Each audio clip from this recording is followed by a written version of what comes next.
¿Sí se escuchó? ¿No, verdad? Bueno.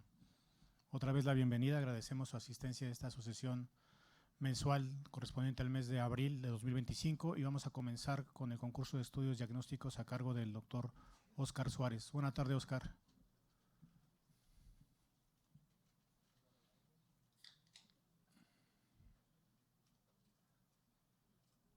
Hola, ¿me escuchan? Sí, Perfecto.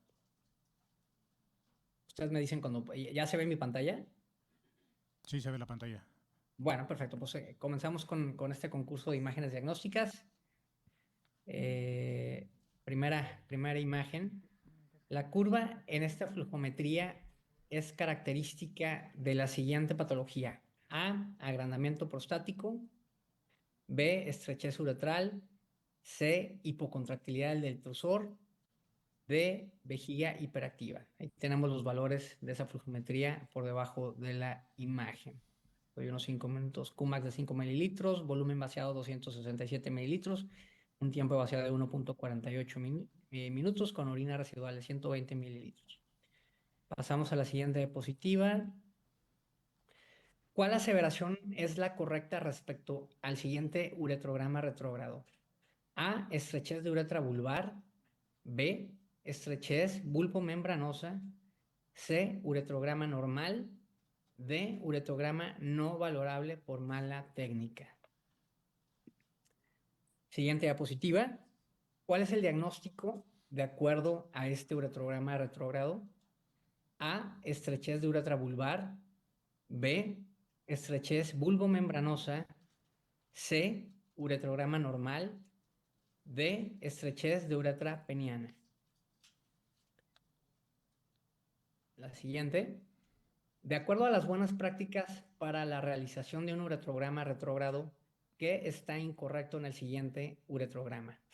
A, posicionamiento del paciente; B, estiramiento insuficiente del pene; C, volumen insuficiente del material de contraste; D, A y B; E, A, B y C. Este es un masculino de 65 años de edad, diabético de larga evolución, con historia de múltiples instrumentaciones uretrales por episodios de urolitiasis, portador de prótesis de pene, como ven en la imagen, actualmente con dificultad urinaria severa. ¿Cuál es el diagnóstico de acuerdo a este uretrograma retrógrado? A, estrechez de uretra vulvar de aproximadamente 0.5 centímetros; B, estrechez bulbomembranosa; C, estrechez de uretra peniana; D, estrechez de uretra peniana de aproximadamente 6 centímetros; E, A y D. Siguiente imagen. Este es un masculino de 31 años de edad, sin antecedentes médicos de importancia, con historia de infecciones urinarias de repetición. Refiere que durante dichos episodios presenta disuria importante con dificultad urinaria y goteo postmiccional. De acuerdo a la siguiente imagen, ¿cuál sería el diagnóstico? A, divertículo uretral; B, siringocele; C, prostatitis; D, estrechez de uretra vulvar. Siguiente imagen. ¿Qué estudio diagnóstico te ayudaría a confirmar el diagnóstico? A, ultrasonido perineal; B, tomografía computada de pelvis; C, uretrocistograma de vaciado; D, resonancia magnética. Es la misma imagen del caso anterior. Siguiente imagen. Masculino de 72 años de edad, posoperado de colocación de prótesis de pene hace 3 meses, no se encuentra satisfecho con el resultado de su cirugía, por lo que acude a ti por una segunda opinión. Refiere mucho dolor cuando infla la prótesis, lo cual impide tener actividad sexual. ¿Cuál sería la causa de su dolor? A, enfermedad de Peyronie; B, fractura del implante peniano; C, medición incorrecta de la longitud del implante peniano; D, perforación del septo intercavernoso. Perdón. Y la última es la misma fotografía. ¿En qué fase se tomó esta resonancia? A, T1, B, T2. ¿Qué fase es la que estamos viendo ahí en esta imagen? Y bueno, esas son todas las imágenes. Nos vemos más tarde con las respuestas. Muchas gracias, Óscar. Bueno, vamos a comenzar con el caso clínico de hoy. a cargo del doctor Jorge Andrés Castro Flores, conocido en el gremio como Chino, del Centro Médico Nacional 20 de noviembre. ¿Comenzamos, Jorge? Sí. Bueno, buenas tardes a todos. Soy Jorge Andrés Castro, soy residente de cuarto año del 20 de noviembre. Vamos a comenzar el caso clínico. Tenemos una paciente femenino de 41 años, docente, originaria y residente de la Ciudad de México, casada y católica. Antecedentes heredofamiliares: padre finado con antecedente de infarto y madre finada con antecedente de evento vascular cerebral. Antecedentes no patológicos, en general ninguno relevante para el padecimiento actual. Alérgicos interrogados y negados, transfusionales interrogados y negados, crónico-degenerativos negados, quirúrgicos negados y urológicos negados. Los antecedentes ginecobstétricos: menarca de 12 años, fecha de última menstruación el 8 de abril de 2024, eumenorreica, desconoce número de parejas sexuales y inicio de vida sexual activa, gesta 3, cesáreas 2, abortos 1 y partos ninguno. Tiene antecedente de cesárea de hace 7 años sin complicaciones. El padecimiento actual: el 9 de enero del 2025, paciente es sometida a una cesárea de urgencia en medio privado por desprendimiento de placenta y hemorragia obstétrica con sangrado de 3000 cc y se realiza histerectomía subtotal. Al día siguiente, paciente con inestabilidad hemodinámica se refiere a hospital de institución, donde se realiza laparotomía exploradora, secundario a inestabilidad hemodinámica y choque hipovolémico. Se realiza por cirugía vascular, ligadura de arterias hipogástricas y empaquetamiento. Durante su evolución se reporta anuria de 24 horas de evolución y la paciente actualmente hemodinámicamente inestable, con necesidad de apoyo vasopresor, con sonda transuretral sin gasto reportado. Ramsés, ¿cómo estás? Buenas noches. Te llevan a esa interconsulta en la noche, ahí en el GEA. ¿Qué haces? Estás atrás, Ramsés. Levanta la mano para que te ubiquen, Ramsés.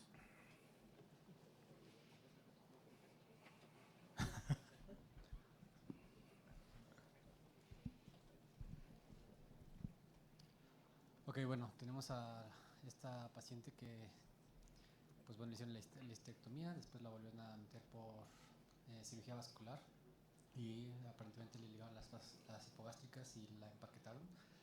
Tiene 24 horas de anuria, pues bueno, preguntar si tiene algún método de imagen, si tiene algún estudio posterior a la cirugía. ¿Qué te interesaría saber? A ver. Probablemente tiene, en el procedimiento quirúrgico, hubo alguna eventualidad en los ureteros, probablemente pueden estar ligados bilateralmente. Sí, es la única causa de anuria que crees que pueda tener. O aparte también por el choque hipovolémico, o sea, puede ser, la anuria puede ser perrenal por el choque y que esté en anuria. No sé cómo están los laboratorios actualmente. Pues la interconsulta, tú pide lo que quieras. Biometría hemática, química sanguínea. Ok, ¿no te interesaría la exploración? Exploración física, probablemente tenga abdomen agudo, no lo sé. O sea, primero me gustaría ver a la paciente, tocarla y determinar cómo están los laboratorios. A ver, ¿cómo está la exploración, Jorge? La exploración física: tensión arterial de 87/41, frecuencia cardíaca de 114, frecuencia respiratoria de 18, temperatura 37,7, PAM de 56 y peso de 65 kilos. Paciente con escala RAS-3, con sedación moderada, con reflejo de tallo presente. Cráneo homocefálico, lo relevante: abdomen depresible, con herida quirúrgica afrontada parcialmente, con presencia de apósitos con gasto ceremático, sin drenajes abdominales, expresión genital, distribución ginecoide de vello púbico, portadora de sonda 16 French sin gasto, extremidades normales. ¿Qué opinas?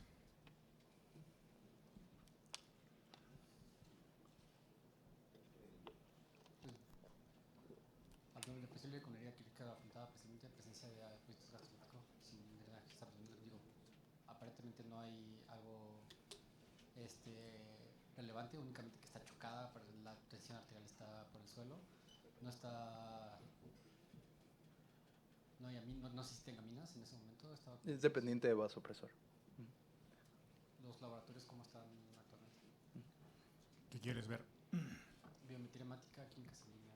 Vamos despacito. Primero la biometría. Ahí está. Leucocitosis 14.5, hemoglobina de 9.1, hematocrito de 27, plaquetas 98, neutros de 60. Una paciente que tiene leucocitosis, algo tampoco relevante. La hemoglobina está una anemia grado 2, grado 3. Ok, ¿cuántos les pasaron? ¿Cuántos paquetes? 7. 7 paquetes. Nada más. A ver, vamos a pasarlo. Diego Magdaleno, a tu derecha. Si quieres, pásale el micrófono, Ramsés. Gracias, Ramsés. ¿Qué opinas? Pues tiene la anemia parece ser una causa por el momento prerrenal, o sea, está con hipotensión, tiene anemia grado 3 y pues me gustaría también pedir una química sanguínea por cuestión de pedir un estudio de imagen contrastado, si se puede. A ver, pone la química. Ahí está tu química. ¿Qué dices? Pues tiene la creatinina elevada, está en 2.73. Todo lo demás parece, bueno, el PUN está elevado también. Y pues nada más. ¿Qué le haces? No sé si se le podría pedir una tomografía simple en este momento o estabilizarla lo más que se pueda hemodinámicamente para ver si baja un poquito la creatinina y poderle realizar un estudio contrastado. ¿Cuánto tiempo te esperarías a estabilizarla para hacer la tomografía? 24 horas. ¿Sí? 24, 48 horas. ¿Qué nos interesa saber de esa paciente? Pues si no le ligaron, por ejemplo, los ureteros al realizarle la histerectomía. Entonces, ¿cuáles son nuestras dos líneas de investigación? Una ya la dijiste y la otra.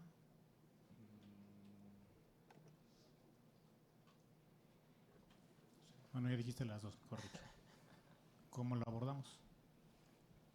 Pues primero estabilizarla, o sea, darle manejo hídrico. Bueno, está en terapia, entonces. Pero eso no. Pues si no, realizarle un ultrasonido a lo mejor o para ver si hay algún dato de ectasia renal o A ver. si no. Jorge del Militar, ¿qué opinas? Gracias, Diego. ¿Qué opinas? Pues sí, también pediría un ultrasonido con la intención ahí en terapia, en cama, para buscar alguna imagen que coincida con alguna ectasia. ¿Entonces tomografía o ultrasonido? Pues de pronto un ultrasonido y dependiendo de si con eso puedo detectar la ectasia, pues... Ultrasonido, a ver, tenemos ultrasonido. Ahí está. ¿Qué opinas, Jorge? Pues que se ven ectásicos, me imagino que son bilaterales, o eso espero. ¿No ¿O crees solo que es un sea riñón? hidronefrosis del embarazo eso? Pues ya no está embarazada. Pero pues ¿cuánto tiempo se quita el efecto progestaje, no? No, pero es demasiado. Bueno, no tengo la medida, pero se ve bastante dilatada la Sí. unión ureteroumbilical. ¿Qué opinas de la clasificación de hidronefrosis? Pues sería una hidronefrosis grado 3, hay dilatación ya de cálices. ¿Sí? ¿En quién fue diseñada la clasificación de hidronefrosis? ¿Para quién fue diseñada? No lo sé. Bueno, eso lo checamos. ¿Qué le hacemos? ¿Qué opinas? Ya tienes tu ultrasonido, ya tiene ectasia. Pues, ¿Qué crees que valga la pena hacer? por la situación en la que se encuentra la paciente que no está estable, sería viable pues sí, derivarlo ya sea a nosotros o por radiointervención, que sería algo más ¿Tú qué preferirías? Así como está la señora. radiointervención. ¿Te irías a nefrostomía? Sí. Ok, bien, bien. Gloria, del Zaragoza, ya la vi. Gracias, Jorge. ¿Qué opinas? ¿Qué método de derivación preferirías tú y por qué? Pues si la paciente está en terapia, creo que lo mejor es mejorar ahorita la función renal, entonces sí me iría por las nefrostomías bilaterales. Okay. Antes de hacerle algún procedimiento como volver a hacerle una LAP o reintervenirla, creo que sí primero haría la nefrostomía hasta mejorar condiciones. ¿Qué riesgos tendría la nefrostomía en esta paciente?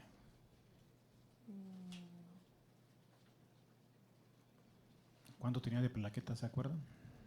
Ah, bueno. ¿Cuánto? 98, ¿no? 98,000. ¿Te la avientas así o no? Pues creo que es más seguro a volver a abrirla. ¿Sí? ¿Estaba empaquetada? Está empaquetado. La van a volver a abrir. ¿Qué opinas? Si la van a volver a abrir, el plan quirúrgico es hacerle una LAPE, entonces sí sería entrar con un plan quirúrgico de explorar la vía urinaria, Ok. buscar si podemos encontrar la lesión. No sé, bueno, pues sí, si va el plan es quirúrgico, pues también entrar a explorar directamente. Perfecto. Luis, de nutrición. Gracias, Gloria. ¿Qué le hicieron? ¿Cómo le explorarías tú? Va a pasar la paciente igual a quirófano, a desempaquetarse. ¿Qué le harías tú? ¿O qué le harían en tu centro? Pues sí, digo, yo creo que valdría la pena ver el grado de estabilidad hemodinámica, ¿no? O sea, si está inestable, yo sería de la idea de colocar las nefrostomías bilaterales, esperar varias semanas y luego intentar un reimplante bilateral, ¿no? Pero en caso de que la paciente estuviera estable y pues no hay riesgo, pues ya abierto buscaría lo mismo, justamente localizar el sitio de la lesión, que por el antecedente muy probablemente sean en el uréter distal, e intentarle un reimplante vesical bilateral. ¿Harías Pero algún procedimiento endoscópico o intentarías hacer algún procedimiento endoscópico? no creo que valga la pena. O sea, si voy por la alternativa de las nefrostomías bilaterales, sería hacerle una nefrostografía bilateral. ¿Y en el otro escenario? Y en el otro escenario, pues identificar intraoperatoriamente, y si el uréter está amputado o ligado distal, intentaría el reimplante. ¿Tú qué crees, que está amputado o que esté ligado? Pues muy probablemente esté amputado. ¿Sí? Si estuviera amputado, ¿qué daría? ¿Qué otros datos te daría? Pues datos de irritación peritoneal principalmente. ¿Y qué más? ¿Tiene drenaje? Pues si tuviera el drenaje, pues salida de orina por el drenaje, ¿no? ¿No? Hay que checar, porque son los datos que te pueden orientar. Sí. ¿Sale? Israel, del Hospital General. Hoy llegaste tarde. A ver, ¿qué le hicieron? ¿Harías algún procedimiento endoscópico tú? ¿O intentarías? ¿O compartes con tus compañeros de ya que se va a abrir, vamos a explorar? Pues yo creo que sí, no estaría de más hacer la laparotomía. ¿Te irías directo a la laparotomía? ¿No harían cistoscopía, nadie haría pielografía ascendente, nada de eso? Pregunto. ¿No? No comparten su visión del mundo. Bueno, nuestra conducta a seguir fue la laparotomía, bueno, obviamente por parte del Servicio de Medicina Materno-Fetal, y el desempaquetamiento por parte de nosotros en urología. Se hizo una pielografía ascendente bilateral transoperatoria, la cual es esta, en la cual... ¿Qué opinan? ¿Qué opinan? A ver, uno es el lado derecho y el otro es el lado izquierdo. Doctor Chaides, ¿qué opinas?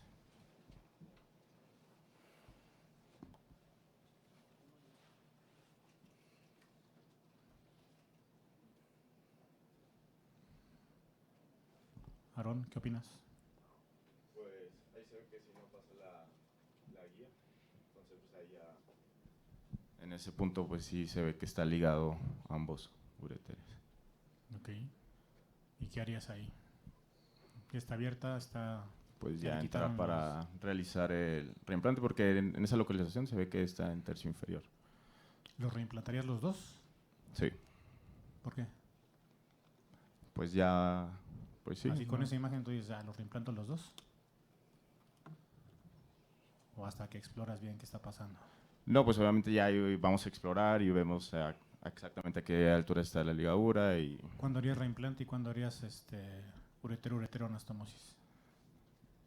Yo creo que del tiempo de posoperatorio, el tiempo que lleva ligado el uréter. Pues lleva, ¿qué? ¿48 horas? O sea, que en ese momento sí, yo sí reimplanto los dos. ¿Los dos? Sí. ¿Ese es tu único criterio para reimplante? Sí. ¿Qué otros criterios tenemos para reimplante o decidir entre uretero-anastomosis o una plastía ureteral? ¿Qué consideran? Son conductas que pueden tomar, ¿no? Pero aquí lo que buscamos es tratar de unificarlas.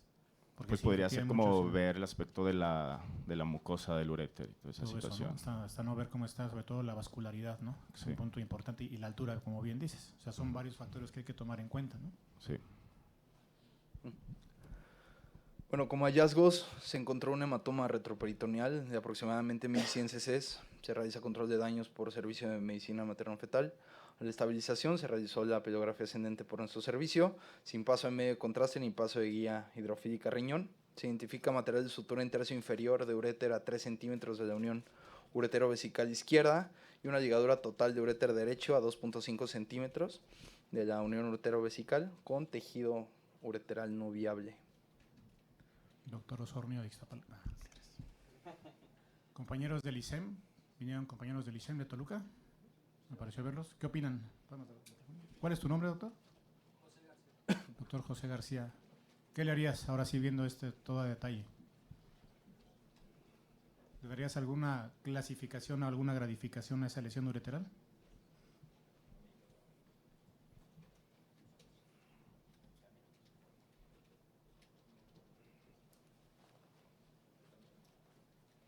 Sí, pues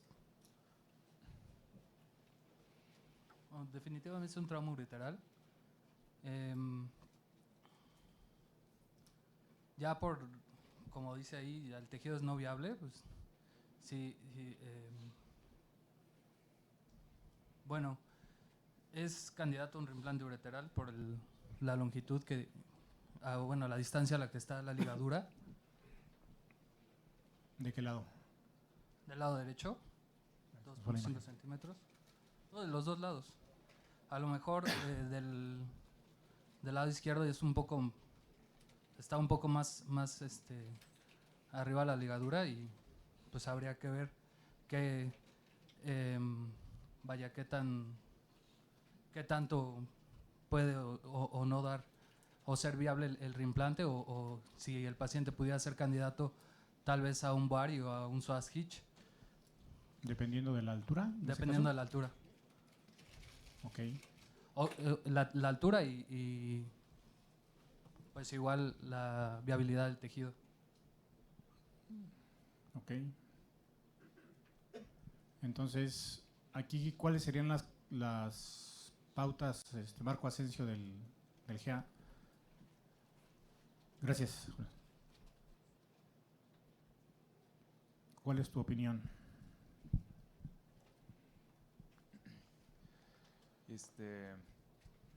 Pues yo creo que la verdad es que sí, el paciente, o sea, sí puede ser candidato a un reimplante. Creo que una de las consideraciones para hacer una ureteroanastomosis es que justo sea bilateral, entonces pues pudiera llegar a ser, pero por el tiempo de evolución que lleva y demás, pues yo considero que sí se puede hacer un reimplante extravesical bilateral.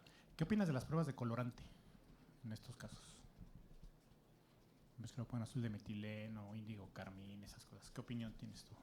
Pues digo, o sea, sí las puedes utilizar como para valorar la integridad que llega a tener el uréter. No sé, si estamos hablando ahí que del lado derecho tiene tejido no viable, pues habrá que ver qué tanto está pues, no viable ese tejido, necrosado, etcétera, si es que ya está de plano fugando. Y pues sí te puede ayudar como a identificar a lo mejor, pues no sé si la longitud es mayor de la que estás alcanzando a ver por fuera, dónde está el punto de sutura, dónde está la lesión, etcétera. Ok. Gracias, Marco. José Luis, Elisemín, te ves cansado. ¿Podemos pasar el micrófono acá? Aparte de las lesiones por ligadura, ¿qué otro tipo de lesiones crees que se puedan tener en el uréter que luego pasan desapercibidas? Pues alguna lesión térmica puede ocurrir, o sea, sobre todo en la cirugía puede haber sido una lesión térmica, puede haber como tal un corte del uréter o una lesión al momento de hacer la cirugía previa y pues la ligadura, o sea que se haya cortado el uréter. Ok. Entonces, ¿qué le hicieron, Jorge? Bueno, la cirugía realizada fue una laparotomía exploradora, más cistoscopía, una lapidografía ascendente bilateral ya comentada, un reimplante ureteral derecho tipo Lich-Gregor y una ureteroplastia izquierda y la colocación del catéter J bilateral. ¿Qué opinan de ese manejo? ¿Qué dicen? ¿Quién dice sí, quién dice no, quién dice hubiera hecho otra cosa? Javier, del General, ¿qué opinas?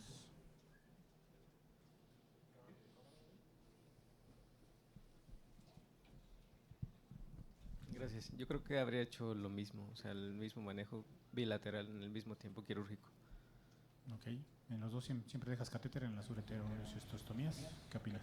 Sí. Ok. ¿Y cuánto tiempo crees que valga la pena dejarle catéter? Pues por lo menos 3 semanas. ¿3 semanas? ¿Qué tipo de drenaje sugieres dejar en esos casos? Yo creo que un Jackson Pratt sería el ideal en ese caso. Ok, bien, bien. Gracias, Javier. Bueno, se tomó una radiografía de abdomen portátil, en la cual se ve adecuada formación de rizo proximal y distal en ambos ureteros. Con la evolución del paciente, el día 1 de hospitalización, ayuno. Espérame. Javier, ¿qué le cuidaríamos a esta paciente? O sea, en el posoperatorio, ya la operaste, la reimplantaste, le pusiste los catéteres. ¿Qué le sugieres a tus compañeros que tenemos que cuidar en estos casos? ¿Qué complicaciones podríamos esperar? Pues obviamente cuidar su estado hemodinámico, ¿no? Esta paciente no puede estar chocada, no puede estar hipoalbuminémica, no puede estar séptica. Tiene que tener una buena cobertura antibiótica, evitar la movilización de la paciente. Pues ¿Qué datos de alerta tenemos que estar al pendiente? ¿Qué le vas a encargar al R de abajo para que te cuidas a este paciente y si pasa esto, me hablas? ¿Qué le dices? Dependiendo de las características del gasto del drenaje,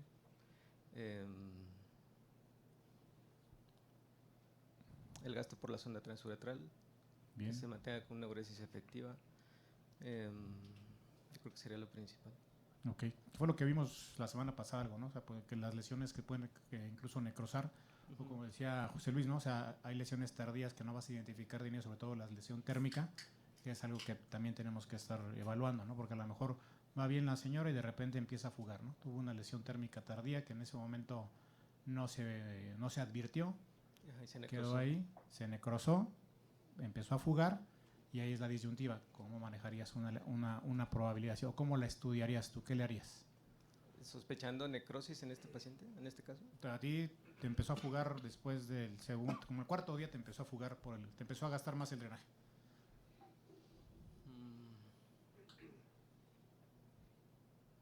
Pues probablemente también le podrían nefrostomías para disminuir la presión a nivel de la anastomosis. Okay. Aunque ya tenga el doble J, tal vez sería una alternativa o reexplorarla. Ok. ¿Alguien de nutrición, compañeros de nutrición? ¿Qué opinan? Pues si estoy considerando una fuga, pues quizá consideraría, dependiendo del gasto del drenaje, hacer una creatinina del drenaje para ver si pues concuerda con nuestra sospecha. Ponle que te sale más alta que la sérica. Ok, pues coincido que le pondría nefrostomías para secar la zona y en ese momento esperaría que estabilizara a la paciente y posteriormente valoraría la reintervención. Okay. Dependiendo de la evolución, ¿no? O sea, sí. Es algo importante, ¿no? O sea, no podemos acelerarnos siempre a luego ir a reoperar, ¿no? O sea, es algo que tenemos que tomar en cuenta. O sea, muchas lesiones pequeñas pueden manejarse con derivación, pero también hay que ver el contexto, ¿no? Como bien decía Javier, es importante ver esa cuestión que no esté chocada, ¿no? Porque si está con hipoperfusión no va a pegar el reimplante, se puede disentar. Entonces, no solo es cuidar lo urológico, ¿no? Sino también el aspecto hemodinámico integral de los pacientes para que tengan una adecuada evolución y no haya necesidad de realizar algún otro procedimiento. ¿Sale? Ahora sí. Gracias, Jorge. Sí. Con evolución del paciente el día 1 de hospitalización, ayuno, progresión ventilatoria y hemodinámica, heridas quirúrgicas sin datos de sangrado, seroma. Drenaje fue 370 cc en 24 horas. La sonda transuretral gastó 1100 cc en 24 horas, orina clara, reposo absoluto e inicio de enoxaparina. Al día 2, heridas quirúrgicas igual sin datos de sangrado, inicio de vía oral, la sonda gastó 1800 y el drenaje 260. Al día 3 de hospitalización, la paciente con deambulación asistida, las heridas igual limpias, la sonda con gasto de 2100 cc en 24 horas y el drenaje 215 en 24 horas seromático. Después de esos 3 días se decidió el egreso hospitalario en conjunto con medicina materno-fetal.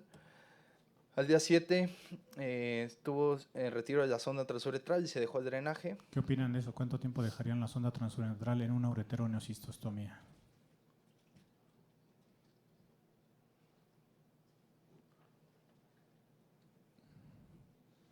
Compañeros de Central Militar. Jorge, ¿alguien de tus compañeros que te caiga mejor? ¿Cómo se llama? ¿Quién te cae mejor? ¿Podemos pasar el micrófono al doctor?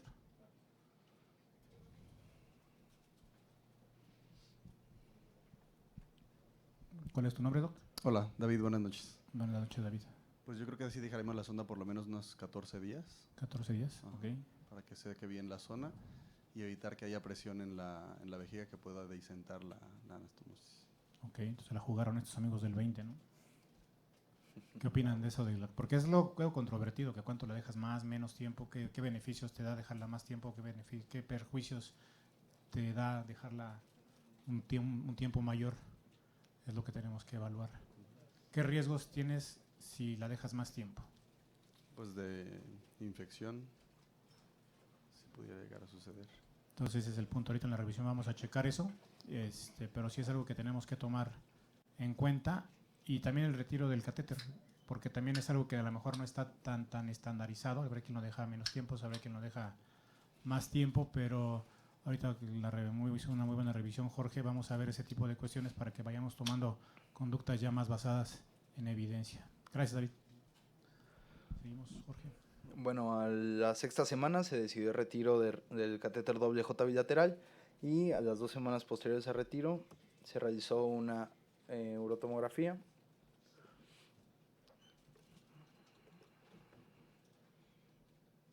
En la cual no se observa ningún tipo de dilatación pilocalicial ni obstrucción en todo el trayecto ureteral.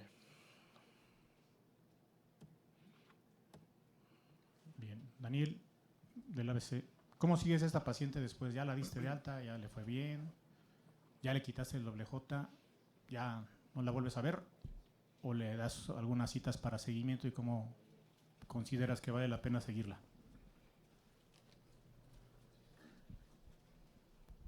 Buenas noches. Pues a esta paciente hay que darle seguimiento en cuanto a por el procedimiento que se le realizó y al ser bilateral tiene que tener seguimiento para ver que no tenga alguna complicación tardía, como puede ser una estenosis de las anastomosis o de la plastía ureteral. Sería importante realizarle una tomografía contrastada con fase de eliminación por lo menos a los 6 meses para ver que no haya algún tipo de complicación de este tipo y laboratorios evaluando la función renal. ¿Y cada cuánto la verías? Pues inicialmente la vería por lo menos a los 6 meses y luego 2 veces a los 6 meses y 1 vez al año posteriormente. Bien, bien. ¿Alguna pregunta o algo que quieran agregar del caso? Es un caso que les va a tocar, entonces sí es importante, no es lo más habitual, pero llega a pasarnos donde hay pacientes donde hay servicios de ginecología, medicina materno-fetal, es algo que puede ocurrir y este tipo de pacientes son bien complejas hasta por los aspectos legales, ¿no? Entonces es importante que sepamos cuáles tienen que ser nuestras intervenciones, cómo identificar muy bien, creo que tienen muy buen criterio en el aspecto en los diferentes contextos, cuando está inestable, cuando está estable, mínima invasión versus endoscopía, versus si se va a desempaquetar, entrar junto con los compañeros del servicio quirúrgico responsable, pero es algo que como no vemos tanto, no lo repasamos. Entonces este caso me pareció muy bueno, pues, lo comentaba Jorge, creo que fue un muy buen caso, para irnos en el orden que tenemos que llevar, ¿no? O sea, qué nos corresponde hacer, cómo hacerlo, y sobre todo lo que platicamos ahorita lo vamos con la tomografía. A veces pensamos en estudios, como estamos bien habituados a la tomografía, es el primero que pensamos, ¿no?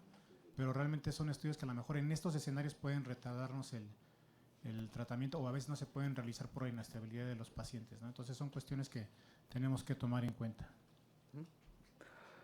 Bueno, el trauma ureteral, la incidencia es de 1 a 2.5% del trauma genitourinario. Recordar que el 50 al 75% de las lesiones no son identificadas de manera inmediata y recordar siempre el mecanismo de trauma, ya sea un trauma penetrante, cerrado o en este caso iatrogénico.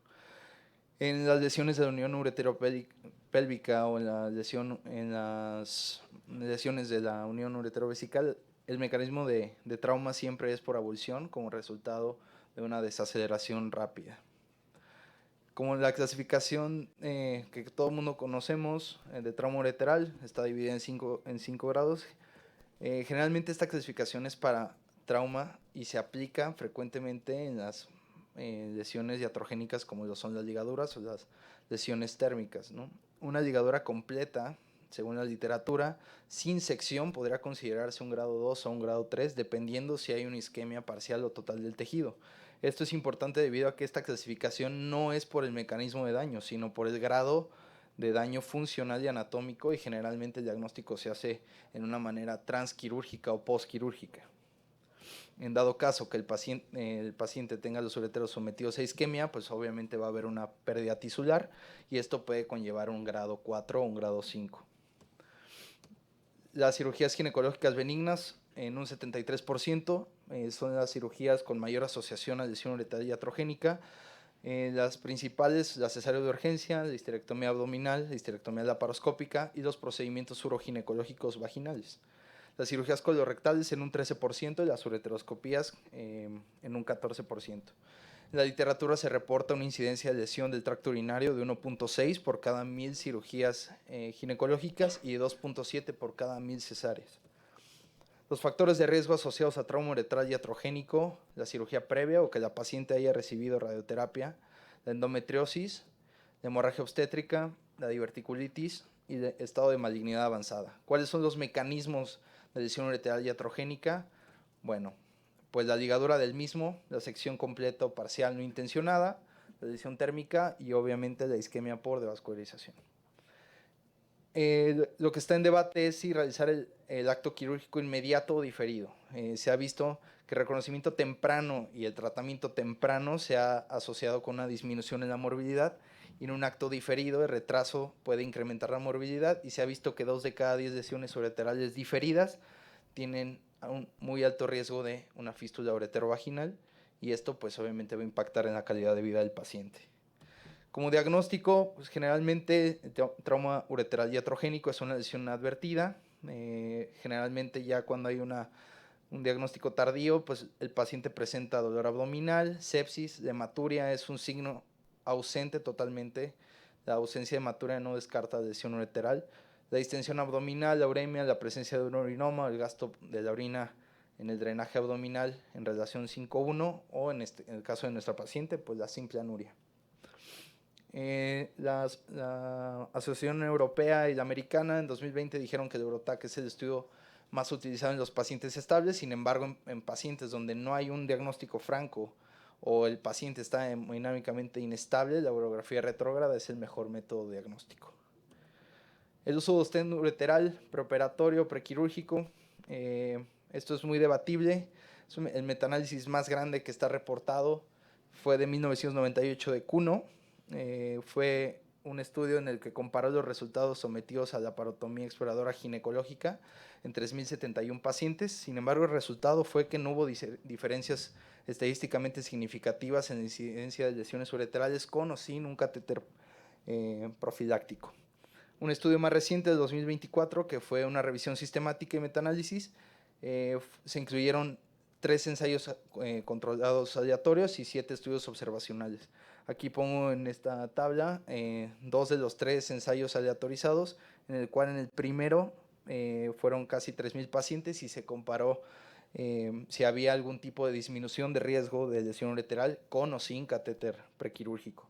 Se vio que no hay una evidencia estadísticamente significativa ni en los estudios aleatorizados ni en los estudios de cohorte, en el cual lo que sí nos llama la atención es en las complicaciones, ya sea infecciones de vías urinarias o fístulas ureterovaginales, que la presencia de un catéter prequirúrgico puede favorecer a infecciones de vías urinarias y al riesgo de una fístula ureterovaginal.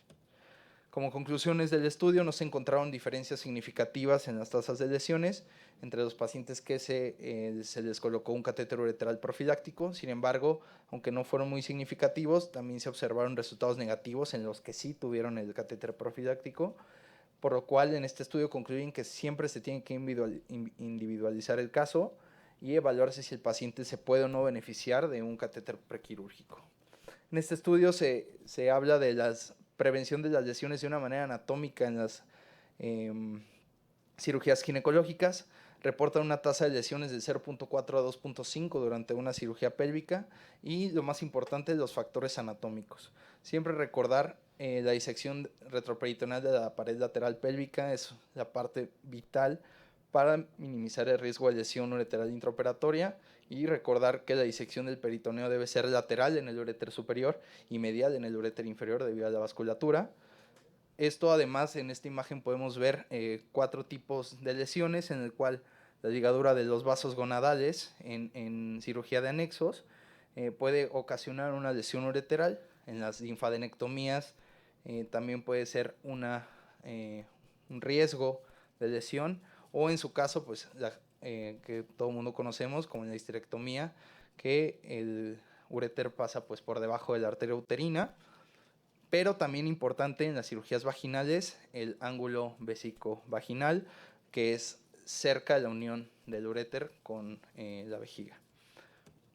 Recordar la ley de Luschka, en la que menciona que el uréter derecho siempre va a descender sobre la arteria ilíaca externa, mientras que el uréter izquierdo va a descender siempre sobre la arteria ilíaca común.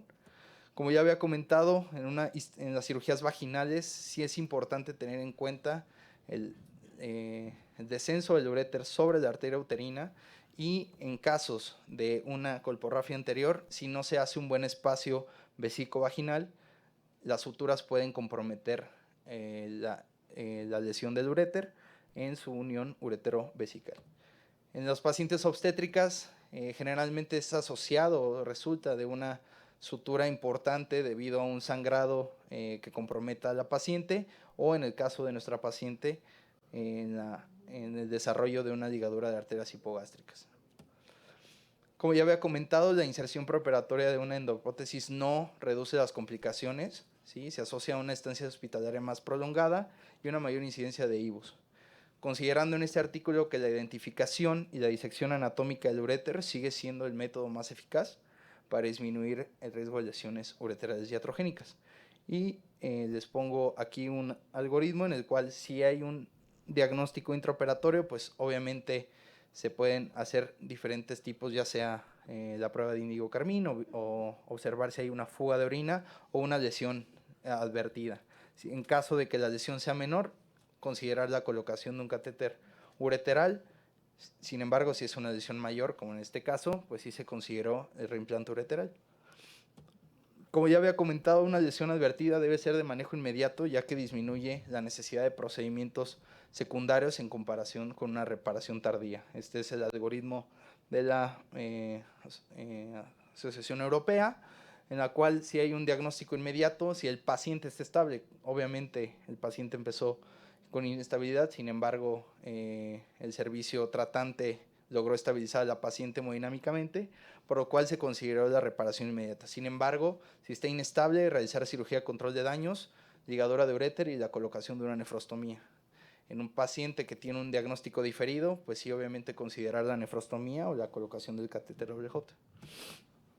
Como técnicas complementarias, como ya habíamos comentado, el azul de metileno y el índigo carmín pues pueden ayudar a las lesiones ureterales en una visión directa. Sin embargo, la literatura menciona que no es favorable a un paciente que tenga un estado hemodinámico comprometido, oliguria o anuria, en el caso de la paciente, o ligaduras completas. El uso de la pilografía ascendente tiene una utilidad transoperatoria muy importante, ya que es el estudio más sensible para el diagnóstico de una lesión ureteral iatrogénica. Sin embargo, siempre se debe de evaluar la estabilidad del paciente.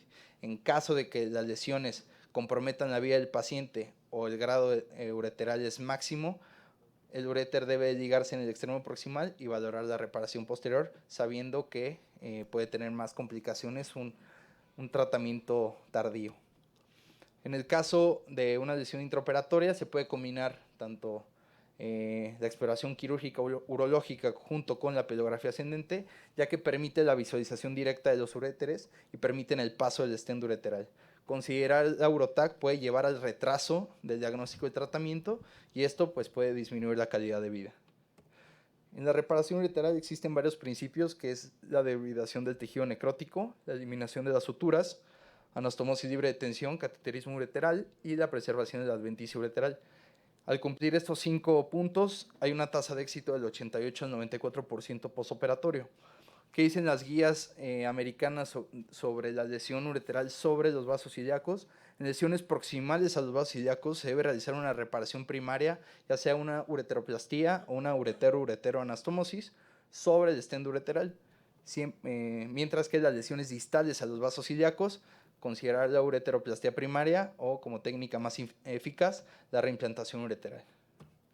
Como uretero-ureteroanastomosis, la importancia de preservar la vascularidad y permitir la espatulación de ambos extremos para disminuir la tensión sobre la anastomosis, y la ureteroplastia primaria en uréteres parcial o totalmente seccionados.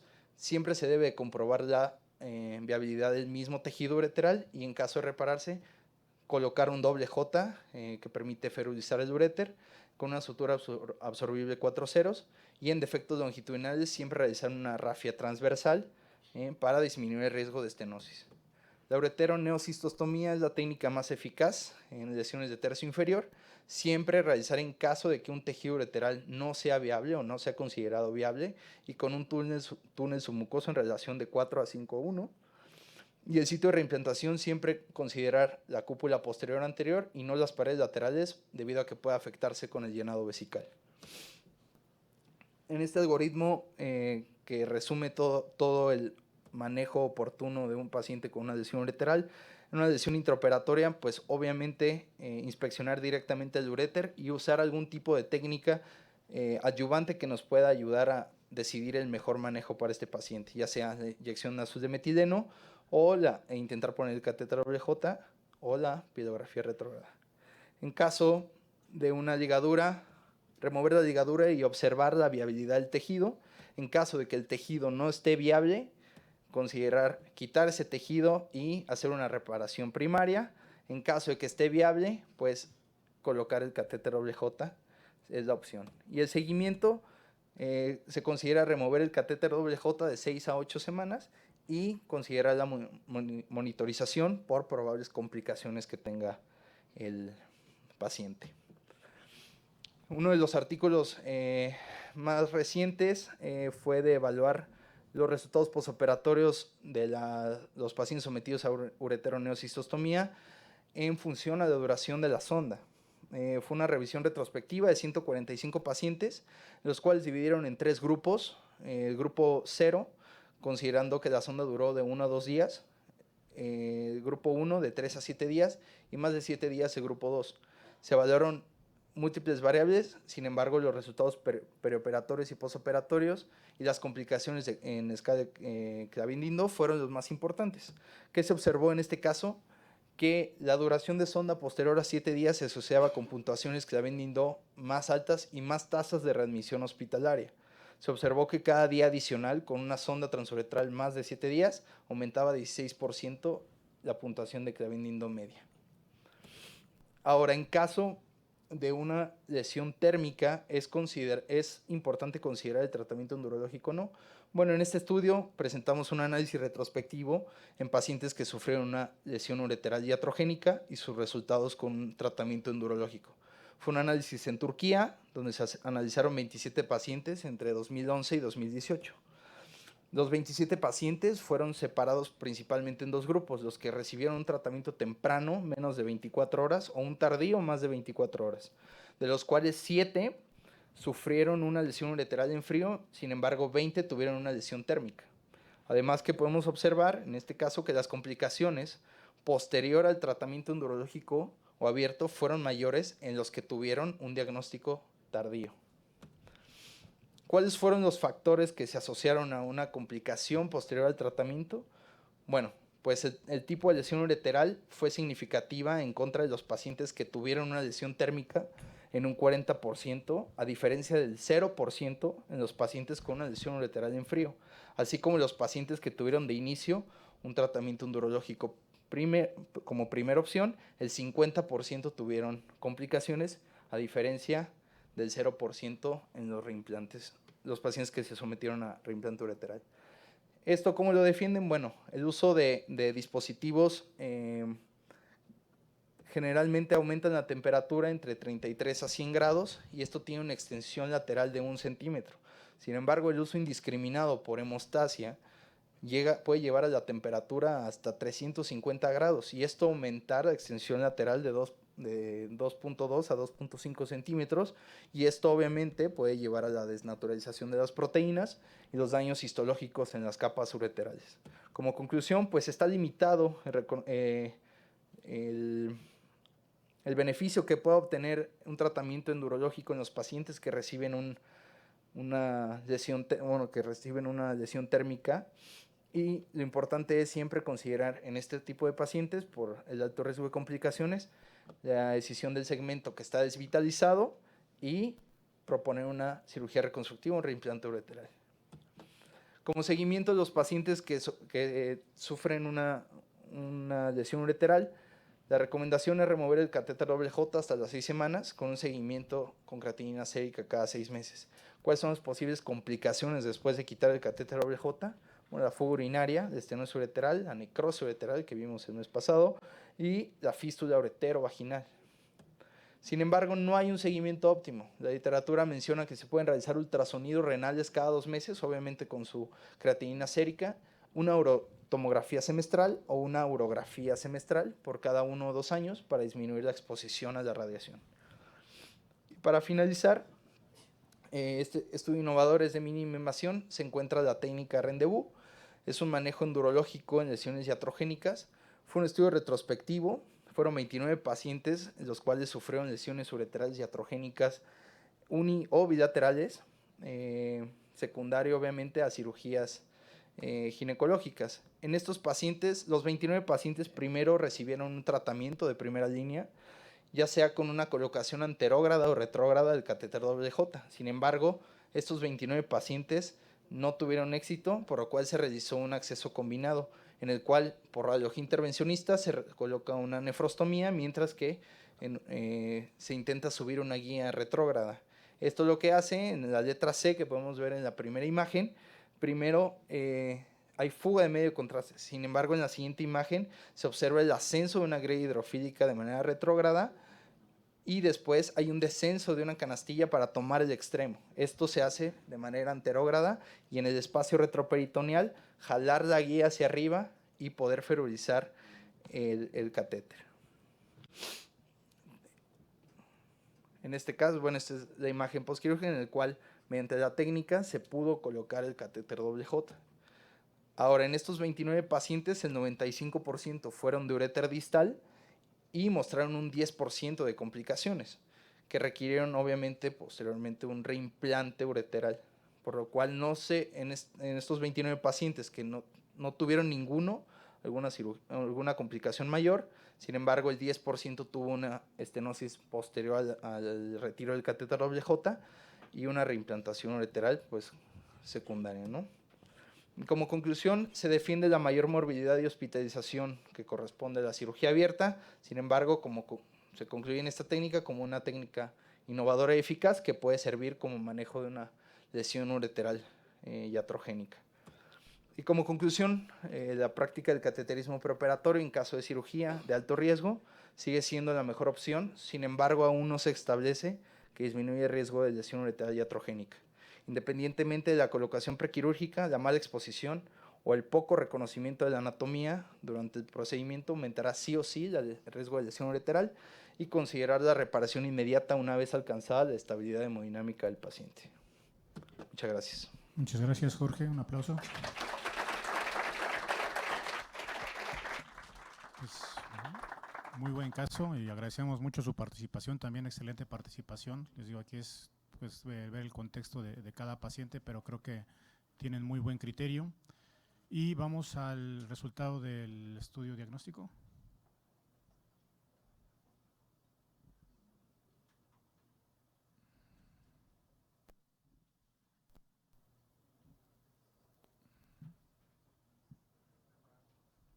Mande.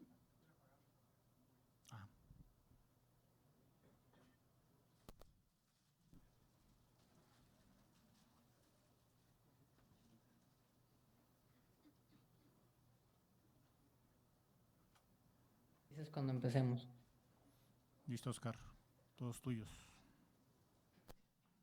Hola, ¿me escuchan? Sí. Sí, se escucha. Hola, hola. Sí, sí, se escucha.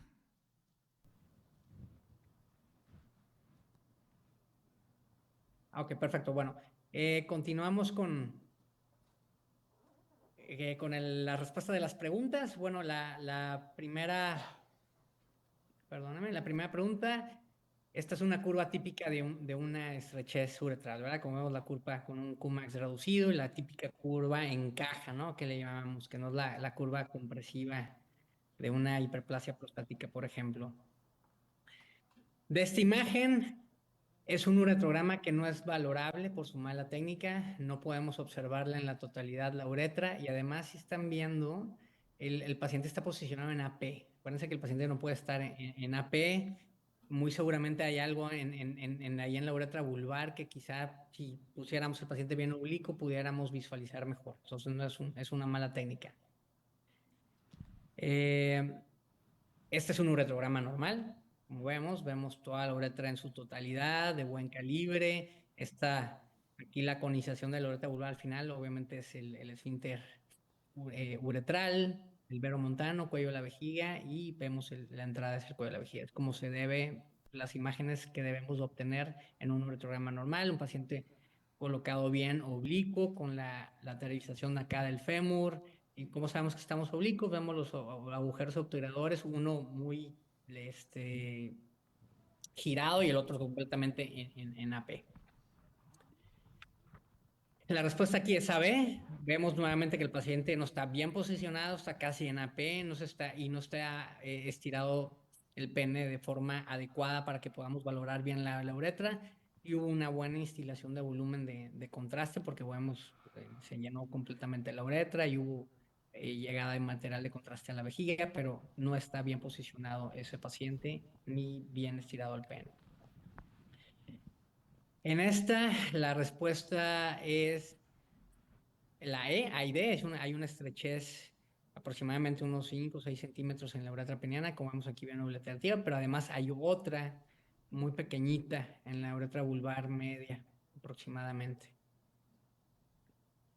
La siguiente, este es un siringocele. Acuérdense que el siringocele es una dilatación de las glándulas de Cooper, que a veces por infecciones, incluso puede darse en la niñez. Y esta es la imagen típica y el cuadro clínico típico de un paciente. Generalmente son pacientes jóvenes. Y lo podemos comprobar con una resonancia magnética. En la resonancia magnética, así como los divertículos uretrales en las mujeres, se pueden visualizar bastante bien en la resonancia magnética. Y aquí la respuesta es la medición incorrecta de la longitud del pene. Como ven, está inflado el implante y está lo que le llaman el buckling. Está acodado en este sitio del pene porque es un implante, perdón, un cilindro más largo de lo debido y eso le genera dolor al paciente.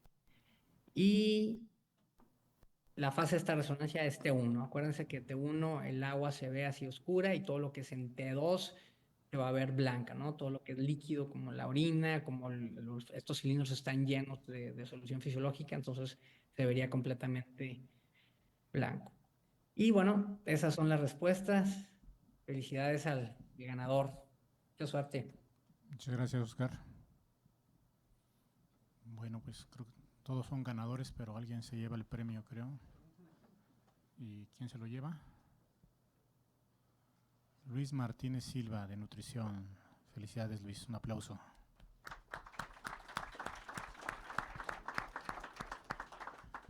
Pues agradecemos su asistencia. El pelearse con el tráfico es terrible, lo sabemos, eso lo valoramos mucho y mucho más su participación. Y nos vemos el sábado en las contiendas. Muchas gracias. Buenas noches.